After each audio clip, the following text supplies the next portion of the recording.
So, Lesedi, I'm going to play the intro, and then after that, as soon as it stops, you can start good evening and carry on. Cool.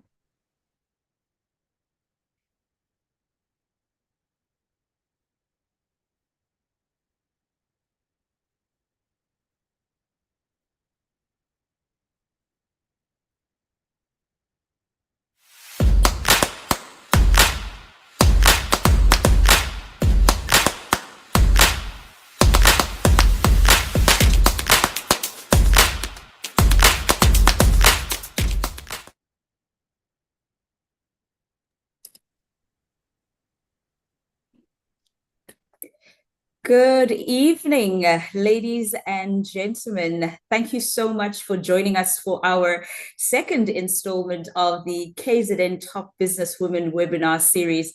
I have 12 incredible ladies with me on the line today, and they're going to be sharing a little bit more around their businesses, the impact that they make within the communities within which they operate, and we learn a little bit more in terms of how they sort of run their businesses. I'll be your host this evening and facilitating this wonderful session. We've got some really powerful women on the panel, and I'm very excited.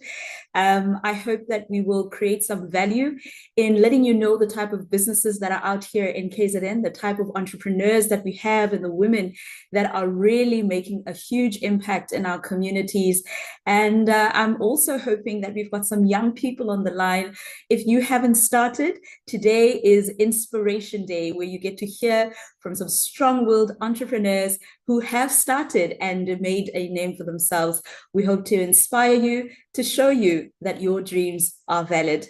Ladies, welcome to our session. I am just going to do a very quick introduction, or rather just take you through a list of the names of the ladies that are going to be joining me today.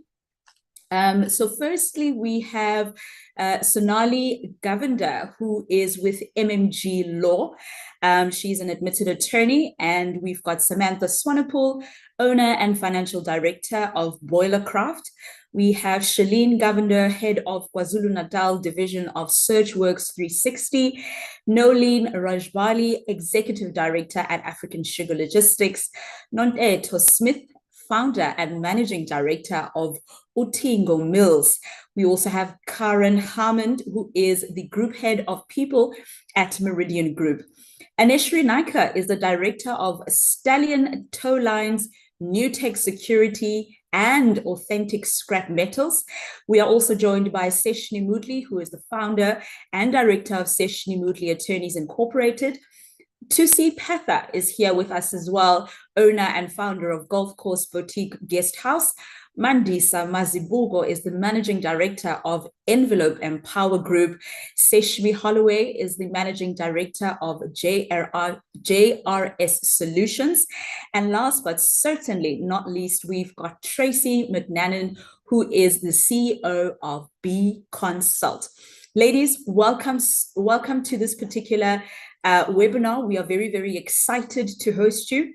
We hope that we will hear more from you in terms of your business, in terms of what it is that is currently motivating you and really motivating you to wake up in the morning.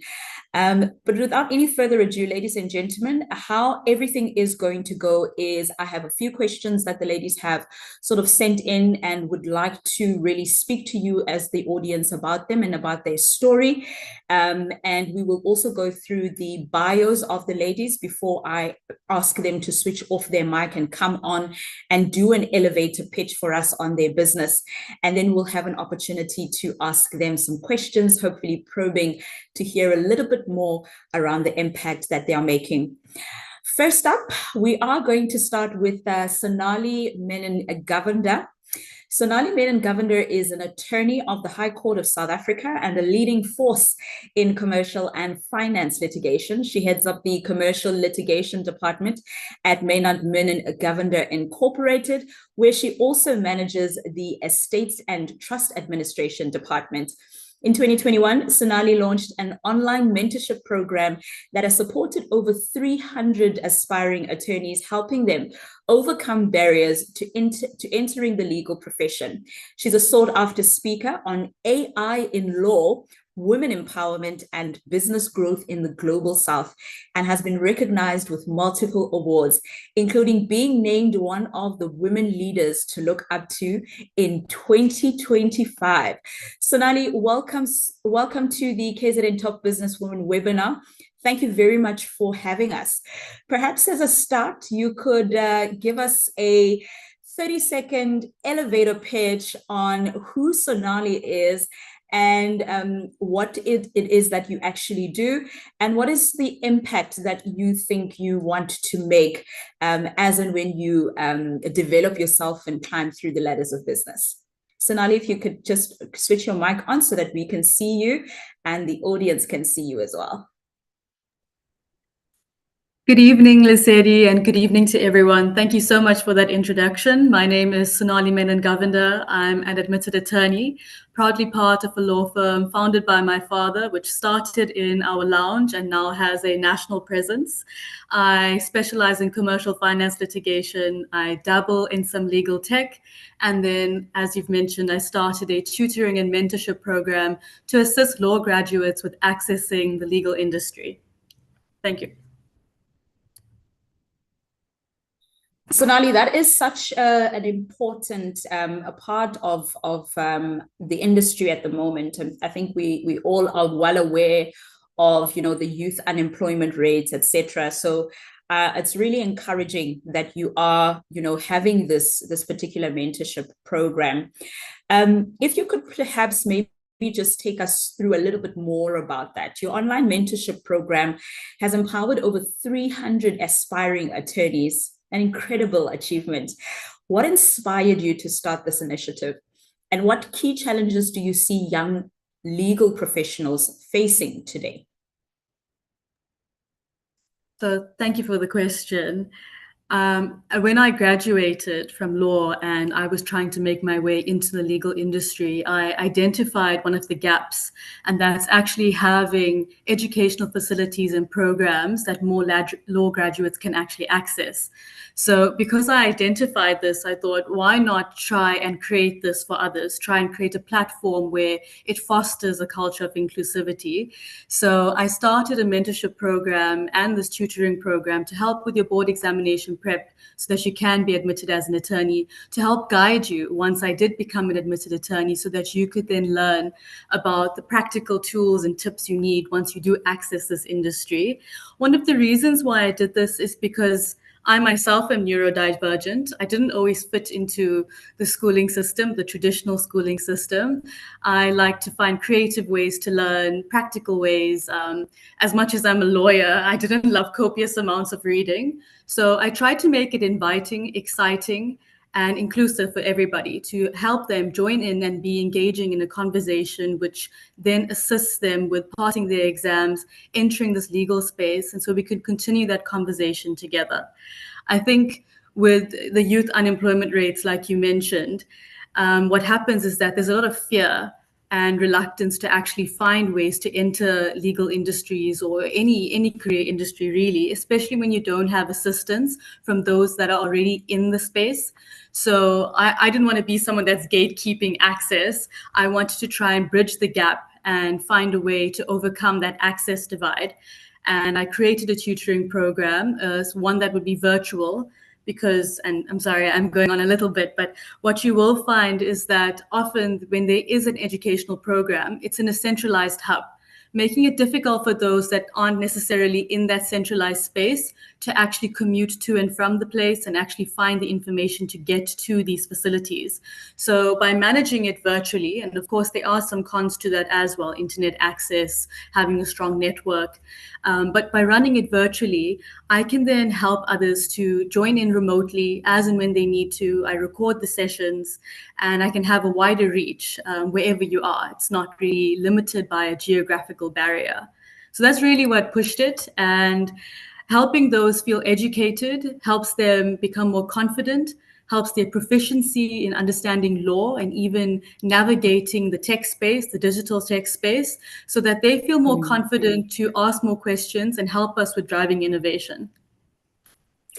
That is absolutely fantastic. I'm really hoping that we will get a little bit of time at the end. I might circle back to you because there's a lot of interesting stuff there that you speak about, especially now that we are in, this world that is driven by AI. And it would be very interesting to understand how you see that play out in your legal profession. But that's all that we have time for now. Thank you so much for joining me, Sonali. I'm going to move over to our next panel member. Her name is Samantha Swanepoel. Samantha is the owner and financial director of Boilercraft. Samantha, I'm going to ask that you just switch your mic on and video while I tell the audience members exactly who you are and what impact you have made. Samantha Swanepoel is the owner and financial director of Boilercraft Africa, a KwaZulu-Natal-based boiler manufacturer and service company with nearly 2 decades of experience in the banking sector. Samantha brings deep expertise in financial strategy, risk management, and strategic planning to the industrial space. Before founding Boilercraft Africa, she held senior roles at FNB, including client portfolio executive and senior deal maker in strategic acquisitions. Known for her people-centered leadership and commitment to operational excellence, Samantha is passionate about building purposeful, resilient businesses that make a lasting impact. Samantha, good evening and welcome to the KZN Top Business Woman webinar.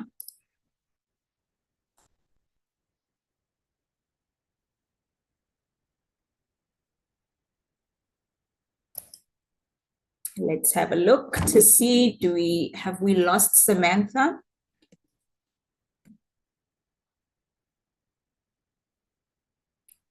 Okay, it looks like we don't have Samantha on the line, so we are going to move over to the next panel member, and hopefully we'll be able to circle back if she is not experiencing technical issues this evening. I think that those are not above any of us at this point. But do I have Shalene Govender on the line? Perhaps, Shalene, you can switch off on your mic while I take our audience through your bio. So Shalene is the head of the KwaZulu-Natal division of SearchWorks 360. Shalene Govender, South Africa's leading provider of compliance and data intelligence solutions. She plays a key role in helping businesses enhance transparency, manage risk, and make informed decisions. Beyond the corporate world, Shalene is also the founder of Lit, a patisserie brand that's grown from a home-based business into a thriving mobile franchise serving artisanal creations at events across the province. Balancing her roles as wife, mother of 2, and chairperson of her children's school governing body, Shalene leads with empathy, creativity, and a deep commitment to family and community. Shalene, this is a beautiful bio. Good evening and welcome to the KZN Top Business Woman webinar series. How are you doing this evening? And if you could please take us through a little bit more about you and what you do and what drives you. 30-second elevator pitch for me. Good evening, Lesedi. Thank you for that wonderful bio. And I'm going to basically reiterate exactly what you said. So I am Shalene Govender, and I am the KZN leader of SW360. And as mentioned, we have 2 trusted platforms, SearchWorks and Voca, which empowers businesses to reduce risk, embrace transparency, and make more confident decisions, especially in a world full of uncertainty and fraud. I founded this a few years ago. It actually started off in my kitchen. It was a home-based patisserie, and it's grown into a store and a couple mobile trucks, and I love doing the fairs, events, and exclusive functions for my clients. But as mentioned, my most important role is being a wife and a mom of 2 amazing kids. They fill the balance of my day, and added to that, the chairperson of being the chairperson of the SGB at the school, it actually brought up so much that I learned so much in the education, the different acts. I got to deal with a whole lot of different kids. And all these roles combined kept me grounded as an individual. And it helps me empower others to believe that everything is possible. You can be the wife, the mother, the leader, the entrepreneur, as well as the change maker all at once. Cool. Well, that's me in a nutshell. That's really good to hear, Charlene. You speak about all of these different roles, all of these different hats that you wear. My question to you, Charlene, is there such a thing as balance? Balance. Don't get me wrong. Yes, there are those days that I wonder, am I going to get through this? There's those weeks that I'm like, is it even possible? There's even mornings that I'm actually praying to God, just get me through this day. That's all I want. But majority of the time, balance for me is about alignment. I believe that when family, work, and passion are in harmony, balance doesn't become a struggle. It actually becomes a rhythm in your life. And when you enjoy the different aspects in your life and you realize the benefit that it gives out to other people, you actually enjoy what you're doing. And that rhythm actually becomes the music of your life. So wherever possible, I try to integrate everything to make my lifestyle a lot easier. But to be honest, I just love what I do. Yeah. That is amazing. Amazing to hear, Charlene. Ladies, if you're like me and you struggle with the word balance, I think we all need to get together with Charlene so that she can teach us this harmony that she speaks about. Charlene, thank you so much for joining We'll me. meet for coffee and have a good chat. I look forward to it. Thank you so much for joining me. All right. If I could swiftly move over to my next panel member, Nolene Rajbali. If you could come on camera and switch your mic off while I introduce you. Nolene is a multifaceted leader, dedicated wife and mother. As a dynamic entrepreneur, she has made her mark in various industries. She serves as executive director at African Sugar Logistics, a leading logistics and supply chain company, and co-owner of Unalome Bespoke Wedding and Function Venue. As the visionary founder of the Mindfulness Academy, Nolene is driven to educate, empower, and elevate women and children. She's also co-founder of Her Story Circle, a women's group dedicated to sharing experiences and growth. A motivational speaker, Nolene inspires positive transformations through her expertise. Her influence extends far beyond her role as Mrs. South Africa First Princess 2024, Mrs. South Africa Globe Top 20, and recipient of the Motivator of the Year and Mountain Top Awards.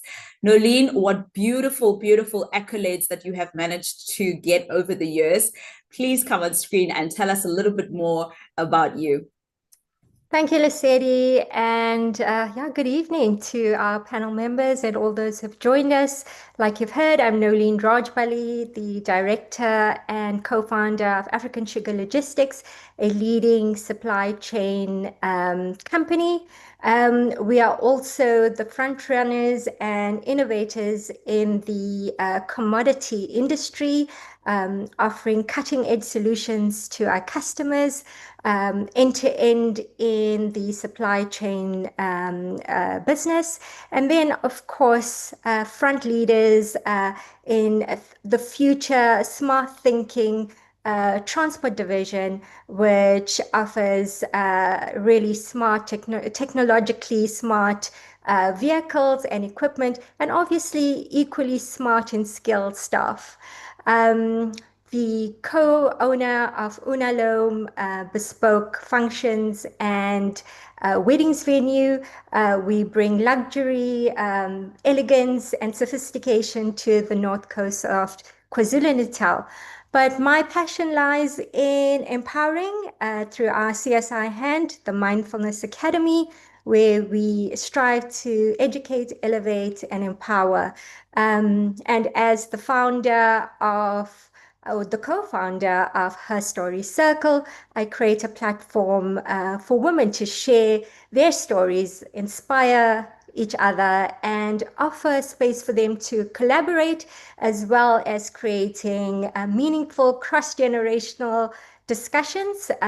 We impart and learn from the younger generation. And we teach our younger generation not just to break down barriers, but we give them the tools to build and to move forward. That is absolutely amazing. I want you just to build on that, because you are into this empowerment coaching. So as a personal empowerment coach, what is your perspective on the importance of soft skills and emotional intelligence in the workplace?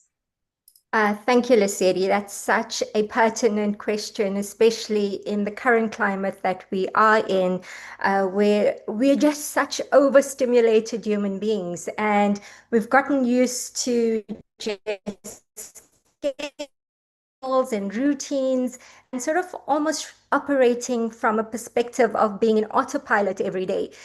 So introducing soft skills and making it something that is normal in the workplace has many benefits. It helps with creativity.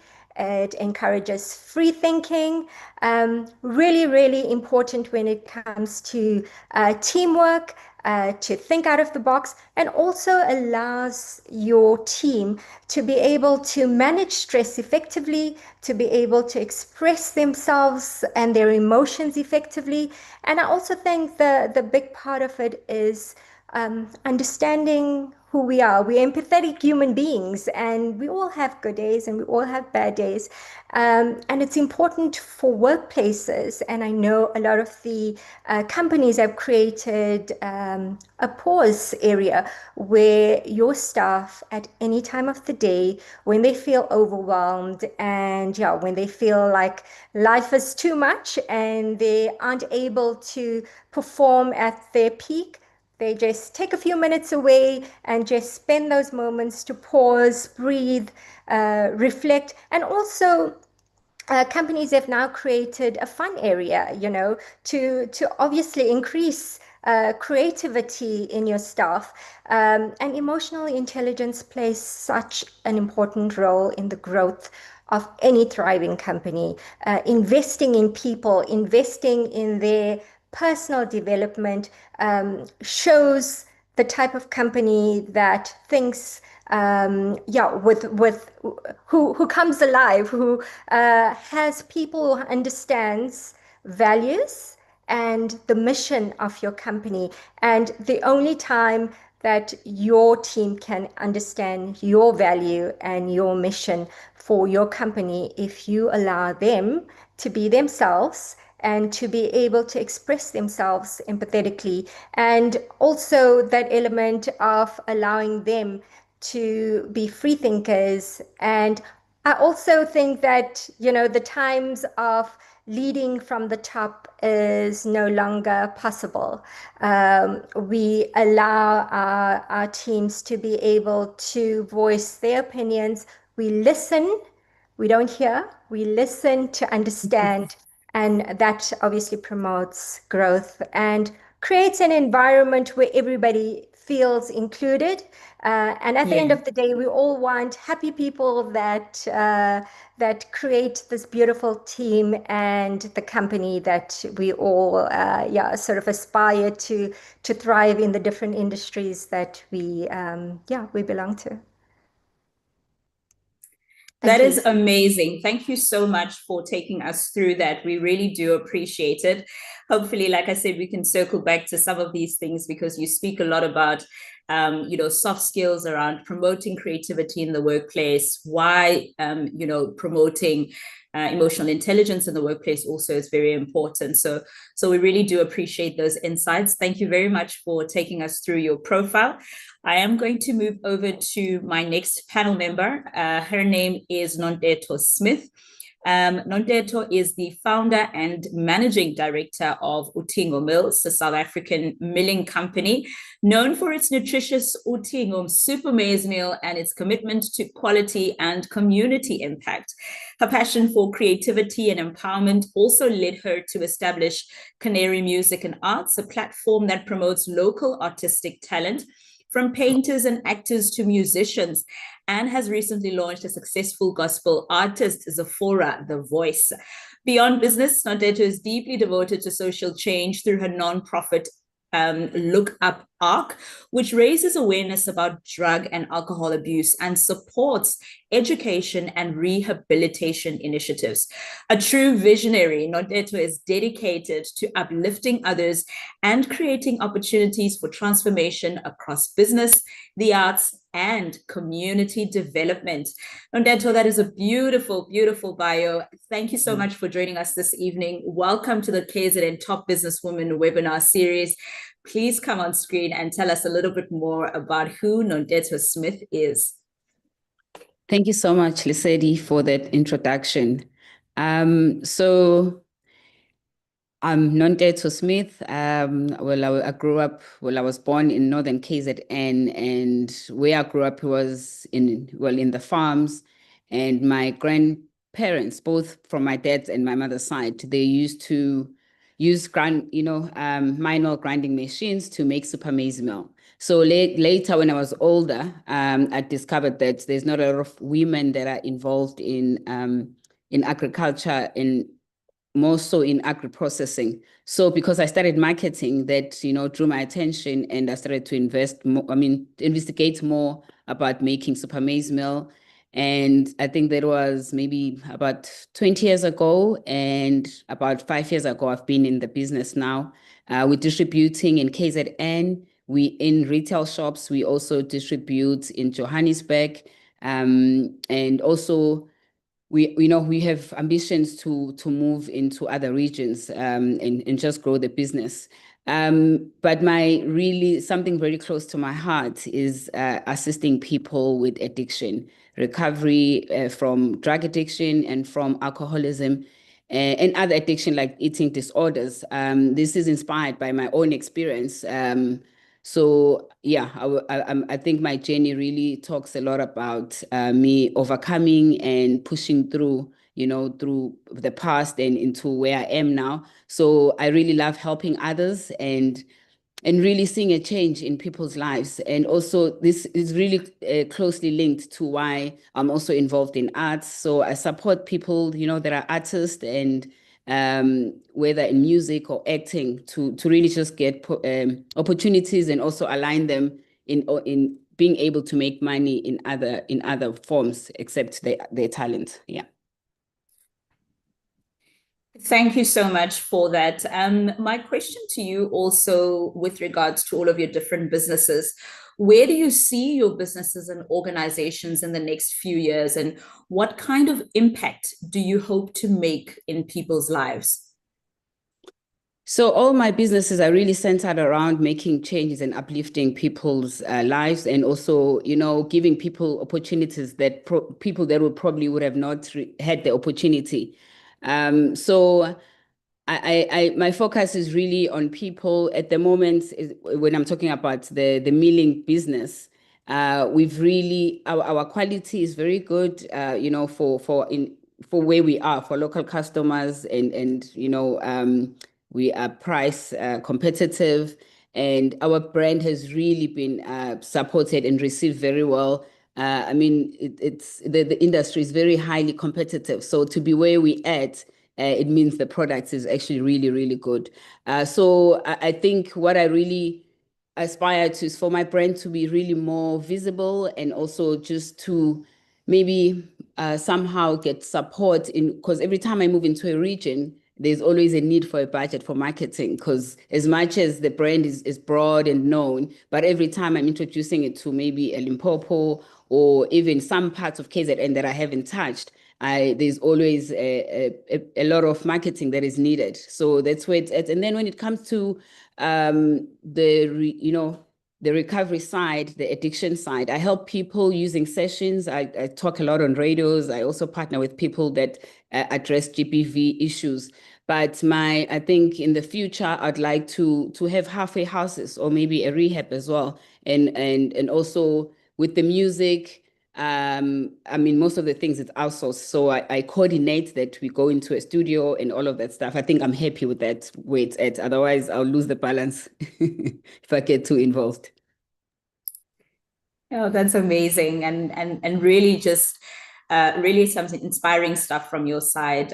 Please keep doing what you're doing. I mean, the rehabilitation centers are really, you know, at the heart of our communities, really help families with other family members who are struggling with addiction. So congratulations on that, and thank you for sharing your story with us this evening.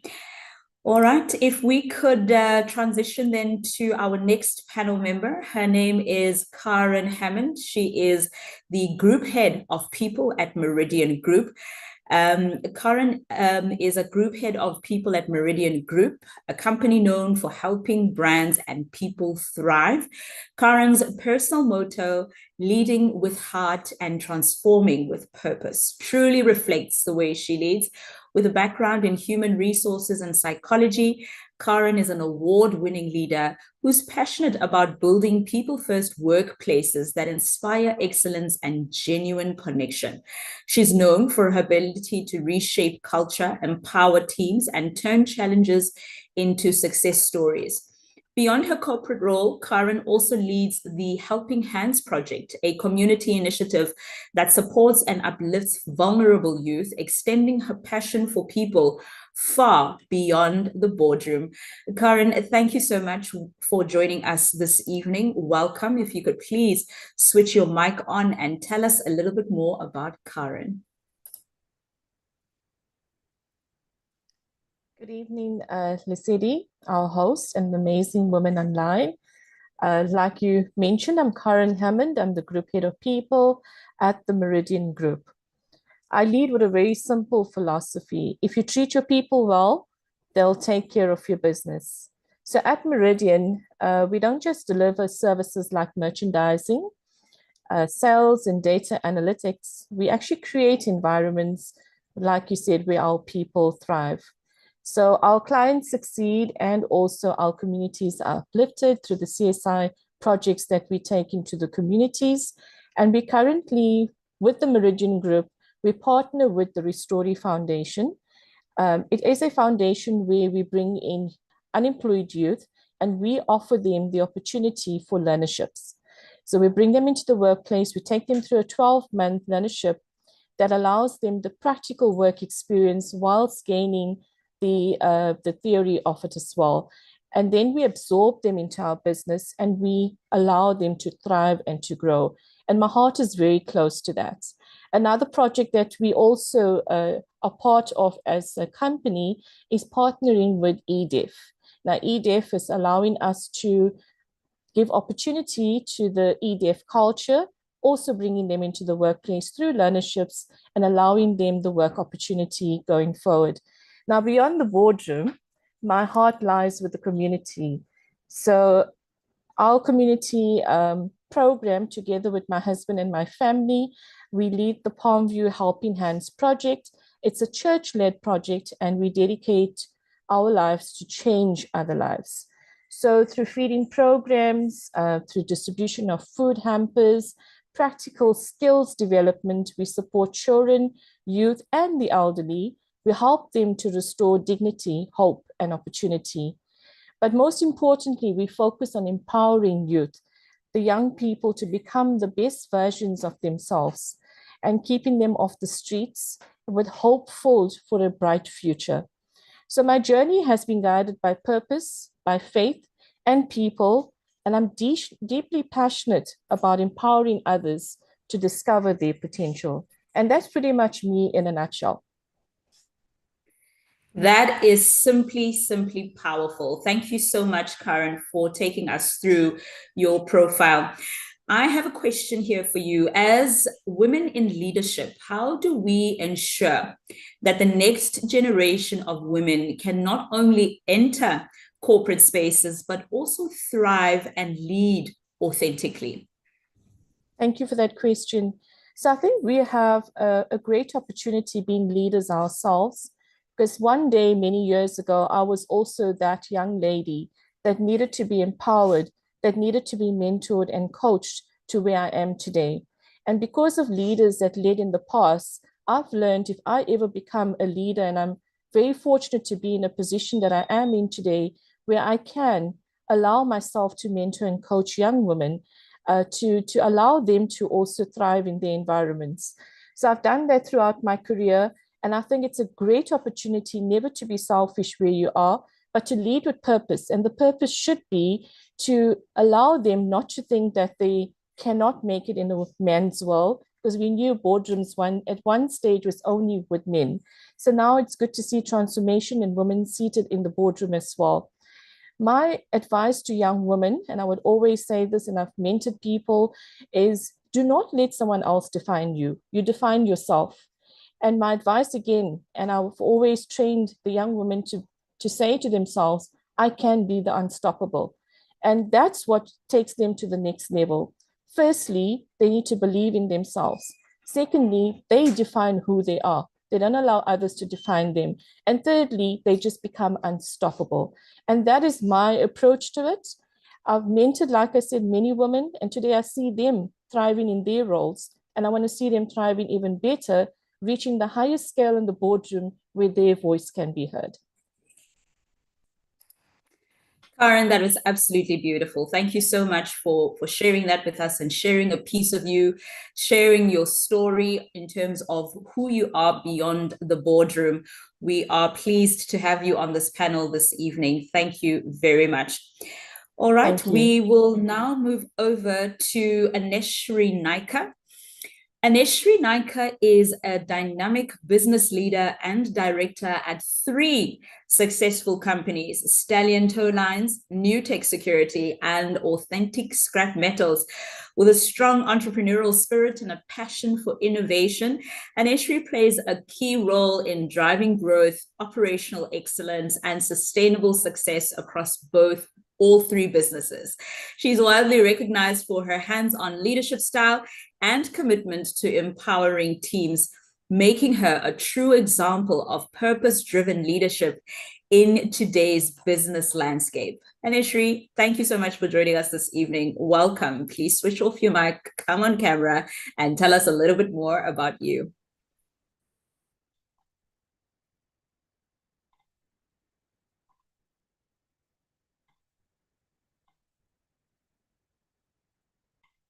Hi, Lesedi, can you hear me? Yes, we can. Please go. Okay. Good evening, ladies. I'm Aneshri Naika.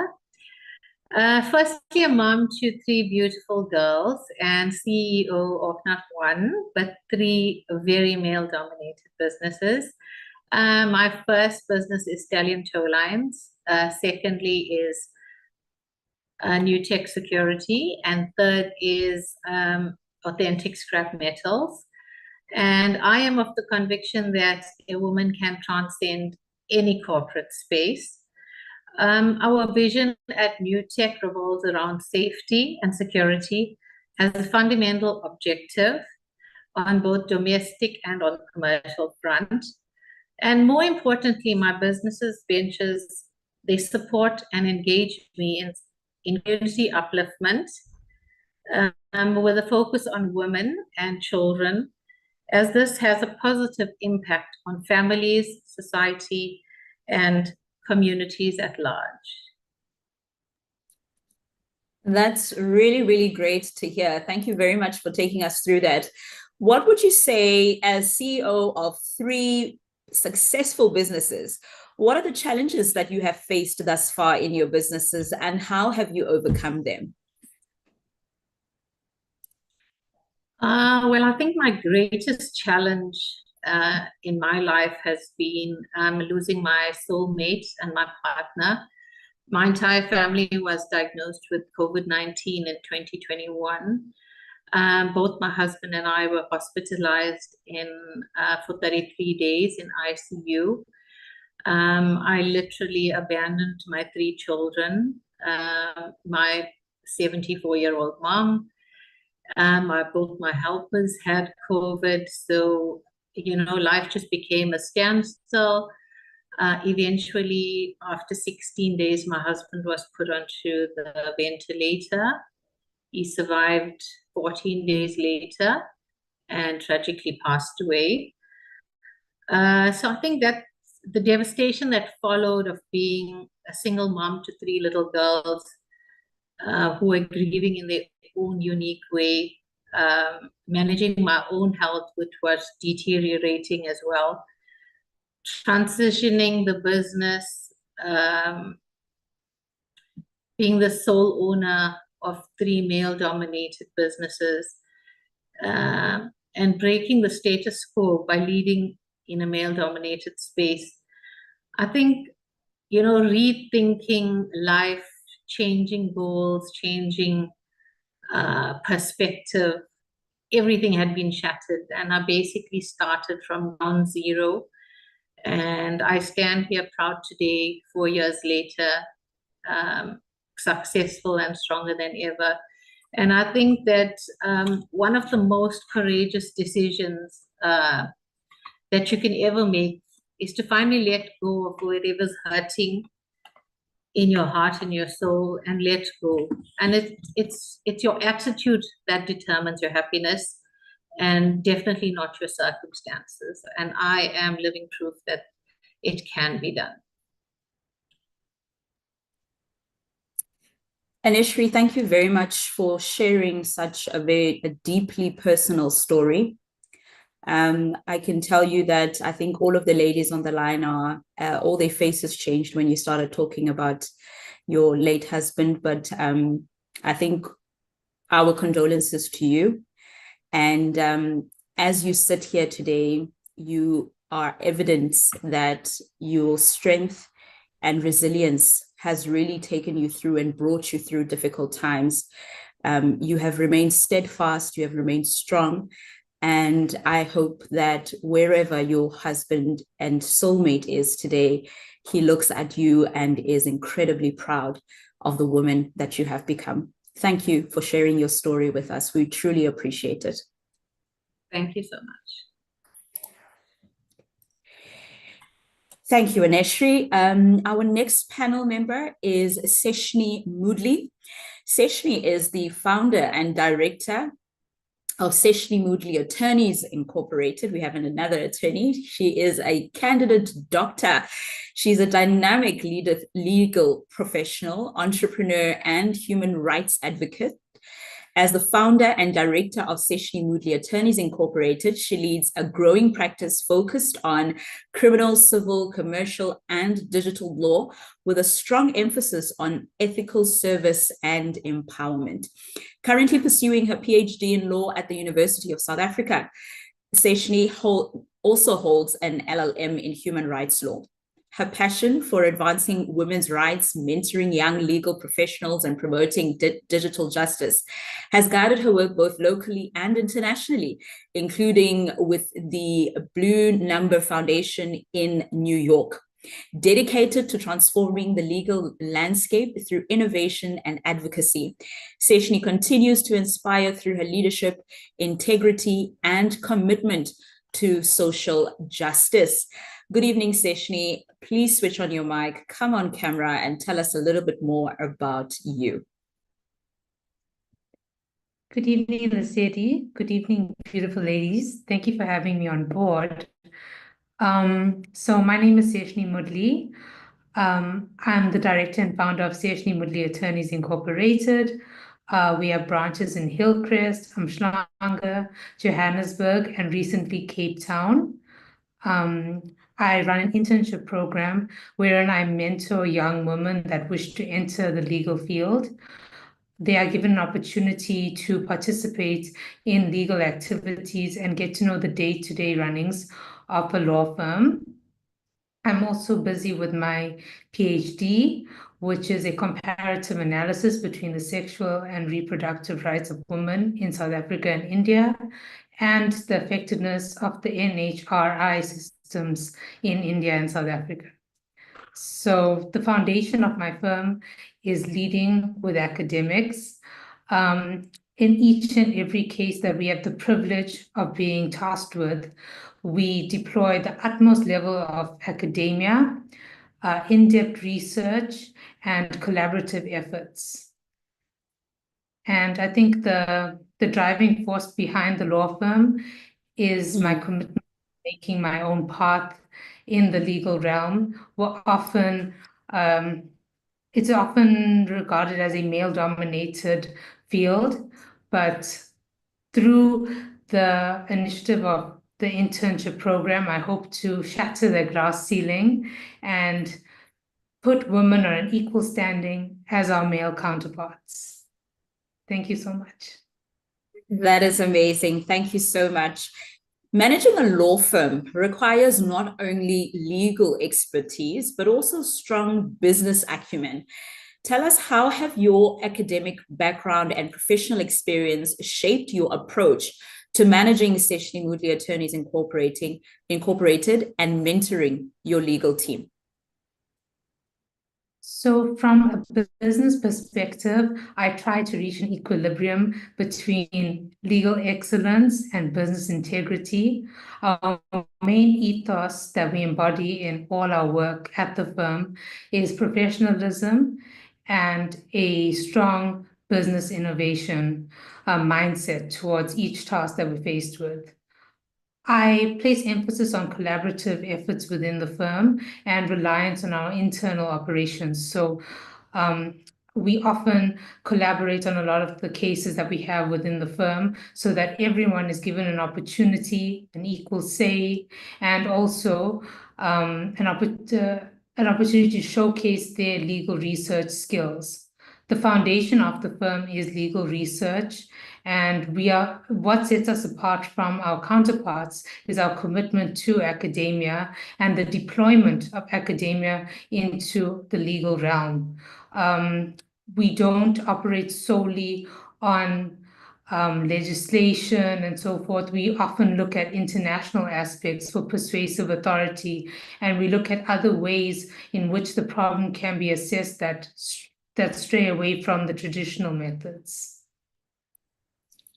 That is fantastic. Thank you so much for sharing your story with us today, Seshni. We really appreciate having you here. All right, I think we can move to the next panelist. We also have with us Thusi Patha. She is the owner and founder of Golf Course Boutique Guest House, a 4-star graded heaven nestled in the heart of Mount Edgecombe, Durban. With over 4 years of experience in the hospitality industry, Thusi is passionate about delivering exceptional service and creating unforgettable guest experiences. Her commitment to excellence has earned the guest house multiple accolades, including recognition by the Tourism Grading Council of South Africa as a benchmark property showcased at the Travel Indaba, consecutive Booking.com Traveler Review Awards 2023 to 2025 with a 9.2 out of 10 rating, and the 2024 Durban Tourism Business Award in the non-hotel accommodation category. Driven by passion, purpose, and professionalism, Thusi and her team continue to redefine boutique hospitality in KwaZulu-Natal, one exceptional guest experience at a time. That is such a beautiful bio. Thusi, welcome to the KZN Top Business Woman webinar. Please switch on your mic and camera and tell us a little bit more about you. Hello, Lesedi, and to all the wonderful ladies on the webinar. So my name is Thusi Patha. It's pronounced as Thusi. Firstly, please excuse me, Thusi. Fine, I have it all the time. So firstly, I'm a wife and mother to a 14-year-old boy. I'm the owner of Golf Course Boutique Guest House. We are 4-star rated, situated in Mount Edgecombe, within a walking distance to the golf course, hence the name. We provide an array of luxury accommodation for both leisure and business travelers. At the Golf Course Guest House, we believe that hospitality is more than providing a place to stay. It's about creating a warm environment, a welcoming and a memorable experience that feels like home. So, like you said, we are proud that we've earned the Travelers Review Award from Booking.com for 3 consecutive years. And it just reflects our dedication to exceptional service and memorable guest experiences. So being a woman empowered business, I try by all means to employ as much women as I can. I also use women from the community to get my food supplies and resources. So I hope to empower other women in this business as well. That's perfect. And Tassie, if you could perhaps also just tell us, how have you made an impact in your business? So owning a guest house, you're not just running a business, you're creating experiences and memories for your guests. So that is why I'm very hands-on in my guest house, because I have a vision of service excellence. And under my leadership, I give or encourage my staff with high service levels. So our guests receive exceptional care. I lead and I motivate them to create a positive environment to work and to deliver these excellent services. I also oversee the maintenance, upkeep of the property, the cleanliness as well. I also ensure that my staff and I create good relationships with my guests so that they come back to us, and also with positive word of mouth. I get lots of business from that. That is exceptional. Tassie, thank you so much for sharing your story with us. We truly, truly appreciate it. And thank you again for joining us this evening. Thank you. Our next panel member is Mandisa Mazibuko. She is the Managing Director of Envelope Empower Group and a Director of Glenoki, a proudly South African performance sock manufacturer.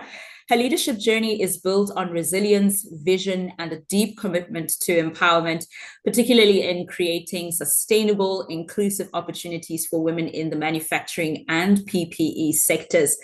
Born in Balfour, Mpumalanga, and inspired by her grandfather's entrepreneurial spirit and determination, Mandisa has carried those same values with her own career. She holds a bachelor's and honors degree in finance and an MBA in manufacturing from TWIMS in partnership with Gibbs. Through Envelope Empowerment Group, she focuses on supplier development, compliance, and driving transformation in industrial spaces where women have historically been underrepresented. In addition to her role at Glenoki, Mandisa proudly serves as an ambassador for CC, a woman-focused PPE brand where she advocates for safer, more inclusive protective wear for women in the workplace. A devoted wife and mother of two, Mandisa's passion for empowerment, excellence, and purpose continues to inspire those around her and shape the future of the South African industry. Mandisa, good evening. Thank you so much for joining us this evening. Please switch your mic on as well as your camera and come through and give us a 30-second elevator pitch about who Mandisa Mazibuko is. Thank you so much, Lesedi, and good evening, ladies. So, Lesedi, we fundamentally believe that when entrepreneurs thrive, economies grow, communities prosper. Yet we find that so many entrepreneurs struggle, not because they lack vision and drive, but because there are barriers that they still face, be it access to funding, access to markets, and product expertise. That's where we come in. As mentioned, my name is Mandisa Mazibuko. I'm the Managing Director and founder of Envelope Empowerment Group, which is a high-quality manufacturer and distributor of PPE as well as clothing. And fundamentally, our business model is built around empowerment. It's built around nurturing, collaborating, and partnerships. So we work along SMMEs. We equip them with the necessary skills, the necessary tools that will enable them to turn their businesses to scalable engines of the economy. We support them by giving them the necessary skills, and we even extend credit at times just to bridge that gap between a dream and opportunity as well as delivery. And with that, we have found that entrepreneurs with the right support, with the right access, with the right collaborations, they can actually aid communities. They bring the dignity and integrity back to the communities. And for us, we see entrepreneurship as not just a business, but it is actually a movement towards inclusion, job creation, alleviating poverty. And the interest really, Lesedi, is centered around women who were previously marginal. And manufacturing continues to be seen as a male-dominated sector. So we really want women to come and step up and really empower them with the necessary skills to drive and scale their businesses. That's Envelope Empowerment Group. That is beautiful. And your bio was particularly interesting because it does make reference to your grandfather's entrepreneurial spirit. How do you think that his legacy has shaped the way that you approach leadership and mentorship through Envelope Empowerment Group today? In a very big way, Lesedi. So my grandfather was actually not an educated man. And in my eyes, he's still the wisest man. He had the capability and leadership style that no one taught, but they were almost like innate. So having to grow up with such an example to look up to in how he dealt with people, in how he was a visionary, in how he was able to see the bigger picture, and even during the times when the segregation was very prevalent, where the people of color did not have access to many opportunities. But he made it work. He found ways and he scaled his businesses. And I've really taken that with me as a young girl growing up. I've really taken that with me. And I think it really did plant a seed of resilience in me. And still in this sector that is male dominated, I've found that resilience has enabled me and equipped me to carry on, to not give up, especially in areas where you still need to prove your worth as a woman. So his example has been amazing. It's really been life-changing and life-defining for me. And I carried that through. Just recently, I completed my MBA with Gibbs. And my thesis was centered around breaking those patriarchal cultures of what society dictates a woman to be. And I look to how women were perceived then. I see those barriers still play out today.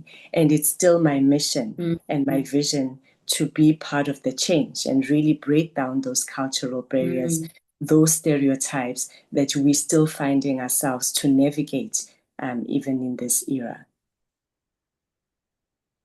No, that is beautiful. Thank you so much, Mandisa. That is absolutely inspiring.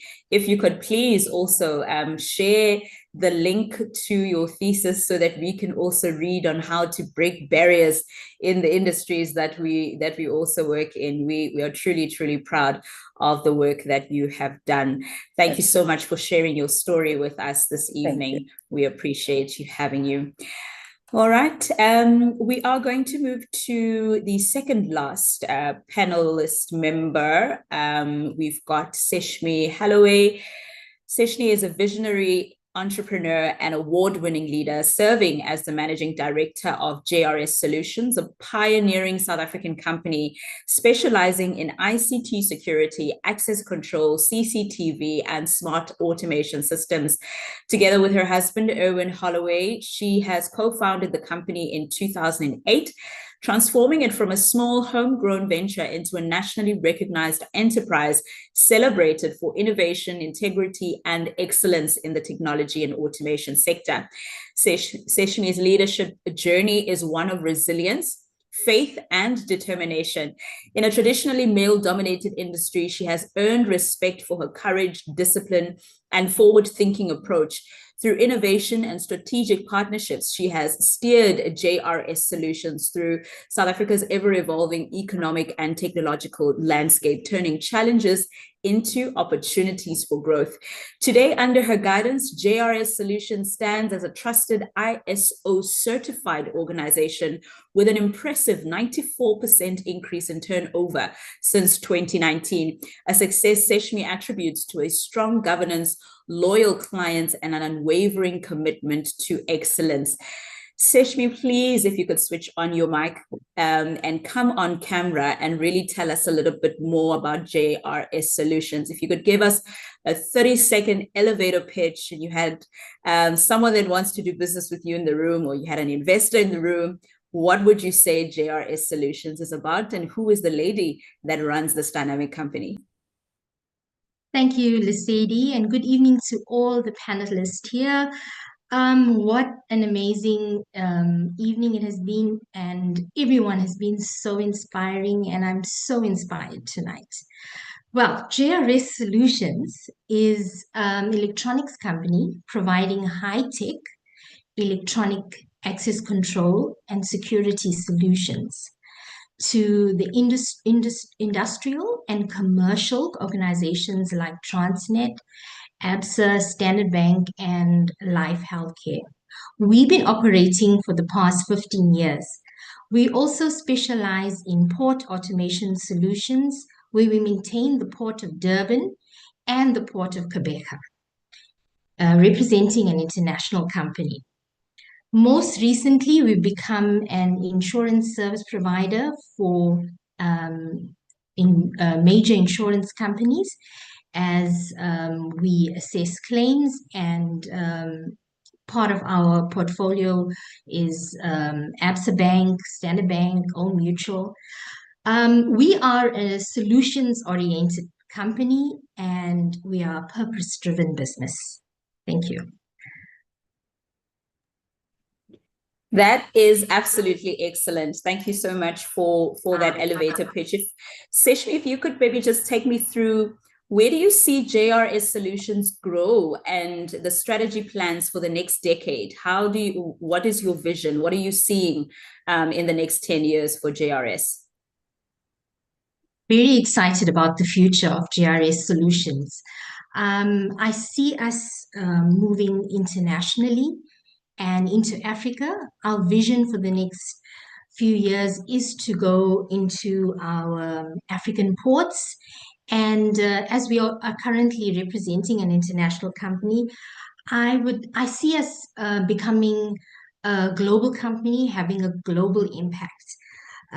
Also, I see us moving from project-based management and moving from project-based work to innovative-led solutions.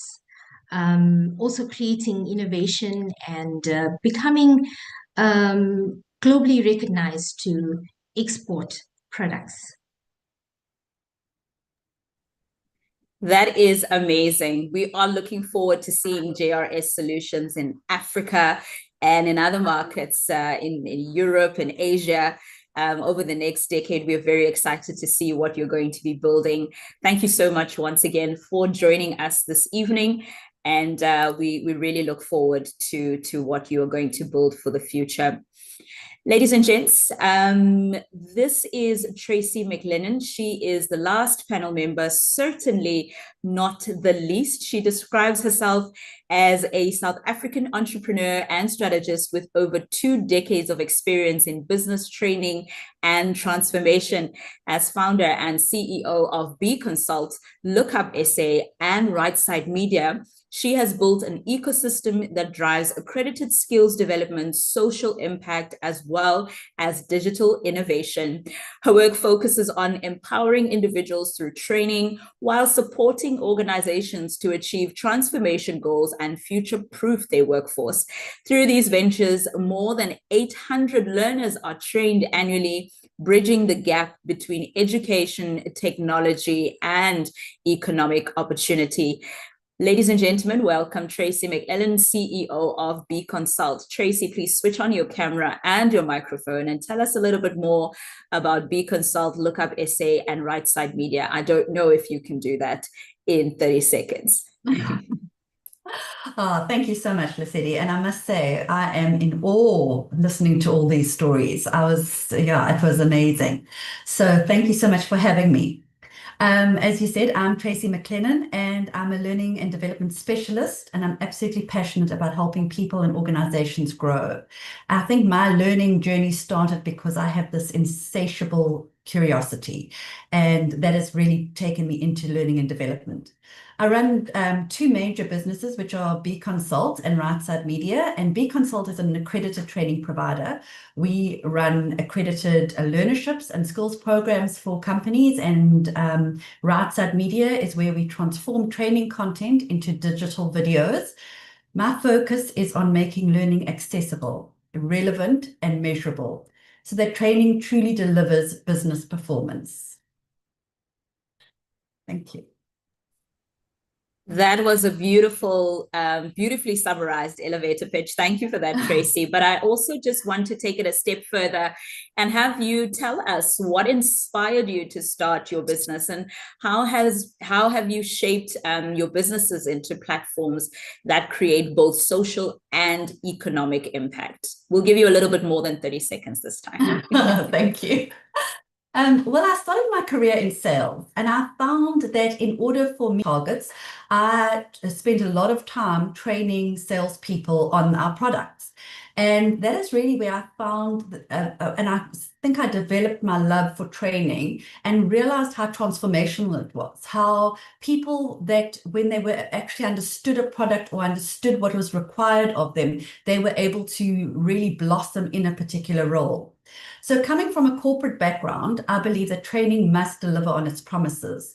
So our delivery and our promise to upskill learners had to result in a driver for business, because the business needed to actually achieve their targets. And that is really where we put most of our emphasis in upskilling the learner, but also upskilling them for a reason and having a purpose behind it. So we focus on accredited training, and in South Africa, accredited training means learnerships and skills development and skills programs. And one of the great benefits of that is that companies get so much assistance from government in order when they run learnerships, so they get amazing tax concessions, etc. So we are able to implement that training, but at the same time assist businesses with the cost of it by them being able to get the tax concessions, etc. So one of the major things is that we focus on the career pathways for an employee, which will lead to promotional opportunities or to their own personal growth. And in recent times, we also partner with companies that want to upskill unemployed people. So they want to create transformation, and they sponsor unemployed people on learnerships and skills programs. And that is really where our passion lies, because we're able to work with people, with the youth. A lot of your ladies were speaking about impacting on youth, and we also work with people with disabilities a lot. So bringing people into a workforce, giving people the ability to get jobs, and that all leads to increasing dignity for people. And also one person that is employed is able to benefit and have so much impact on a far greater group. I think it's one person that is almost supporting 10 people now. Then along came Right Side Media, which grew out of the frustration that training wasn't delivering. I mean, the young people of today require training to be very engaging, not textbooks. People love social media and videos, but they still want to learn. So in order for us to keep up with that, Right Side Media was started, and we used media and technology to make learning engageable, accessible, and still have that human element. So we created short animated explainer videos that turn complex information into clear and memorable content. And it's been incredible to see how this approach helps companies to upskill teams faster while keeping learners interested and engaged. So both platforms are built around one core belief, and that is that learning is the most powerful catalyst for change. And when we invest in people, we unlock potential and we create opportunities and we move South Africa forward. And that's what we are trying to do. One learner, one company, and one transformation at a time. Thank you. That is absolutely incredible. Tracy, thank you so much for taking us through your journey and the impact that you are making on the community at large. It's great to hear that you are also, in the space of the youth empowerment piece. And I think all of the ladies touched a little bit on empowerment of the up and coming individuals as well. So really, really happy to hear that. Thank you so much for sharing your story with us today, this evening. We really, really appreciate it. Thank you. So, ladies and gentlemen, we still have a little bit more time, and I did say that I would call on Sonali. I wanted to actually call on you because you touched on a very important piece when you were taking us through what it is that you do. And you did tell us that you are an advocate for integrating AI and technology in the legal field. And my question to you, if you could please switch your mic on and come back on camera, is how do you see artificial intelligence reshaping the future of law, particularly for women in your profession? So thank you again for the follow-up question, Lesedi. I think something to point out, and it's actually a presentation I did recently, is specifically about AI adoption and implementation in Africa. We have our own vast amount of socioeconomic dilemmas that we actually have to raise awareness on.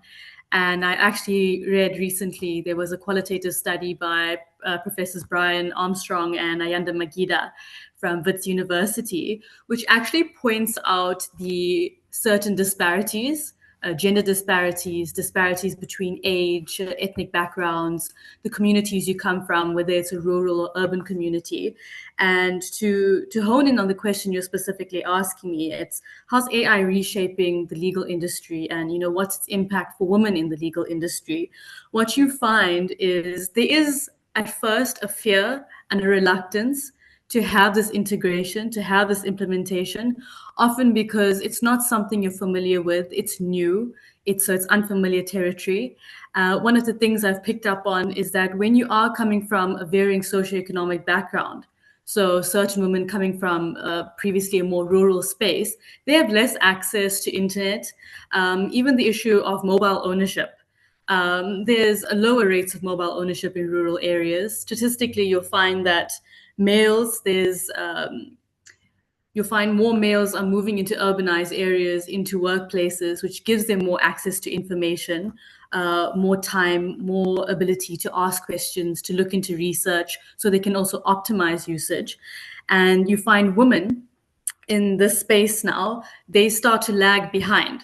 Often women statistically stay back in certain more rural areas, or even if they do come into certain working sectors, and to be specific, the legal sector, you find, yes, you will see that in terms of the proportions and the percentages of women entering the legal space, you have seen an increase. There is an influx of women, but we also need to look at what sector of the legal industry are these women entering? Are they the lower paying sectors, or are they the higher paying sectors? And statistically, you find women are entering more of the lower paying sectors.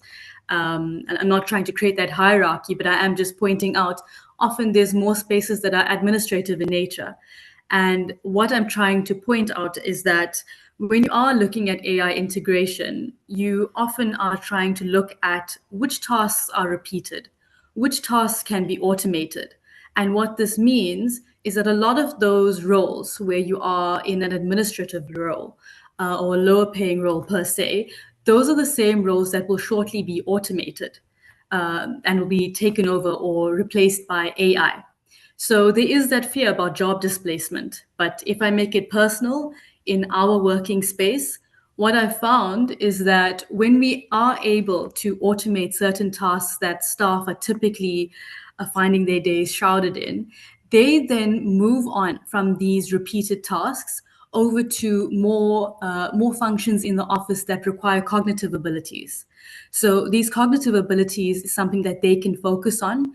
It allows me to then have them engage in more conversations with us. I can hear from them more.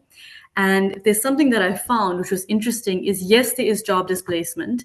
Yes, you do have certain tasks being automated. And then there's that fear of what happens to my job? What happens to, am I still going to be useful? Will I be needed in my working place? But I found that there's been innovation and there's been more cross-sector collaboration. Because when I've had more of an opportunity now, the staff have their time freed up. We can expedite timelines. We can streamline their workflow. There's less micromanaging because we have a digital communal space to communicate with each other, to manage our work.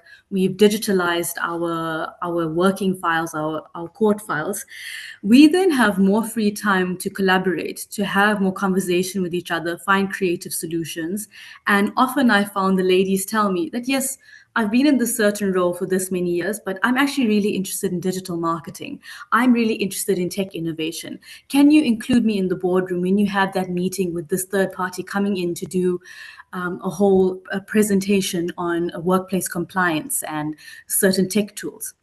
And so I found that, yes, there has been a change in the work that they do, but you also find that the ladies are able to engage with me in a different level and a different way. And they now can cross over from the typical work that they do and have that cross-sector collaboration that I'm mentioning. I hope that answers what you want. That's really interesting. I didn't know how you would actually tie in artificial intelligence and law, and you've done it so beautifully. We truly cannot wait to see how a dynamic woman such as yourself will continue to transform the legal field through artificial intelligence and through using technology, and really exposing the young people that are coming up in this particular profession to such technology and artificial intelligence. Thank you so much, Sonali.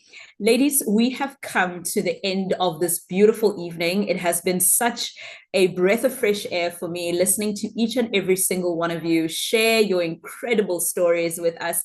We hope that the people that are watching this webinar live, those that will see it a little bit later, will draw inspiration from each and every single one of you on what you have managed to achieve. Sonali, Samantha, Shalene, Nolene, Nonteto, Karen, Aneshri, Seshni, Tasi, Mandisa, Seshni, as well as Tracy. Ladies, thank you very much for joining me. We really appreciate it. Thank you. Thank you.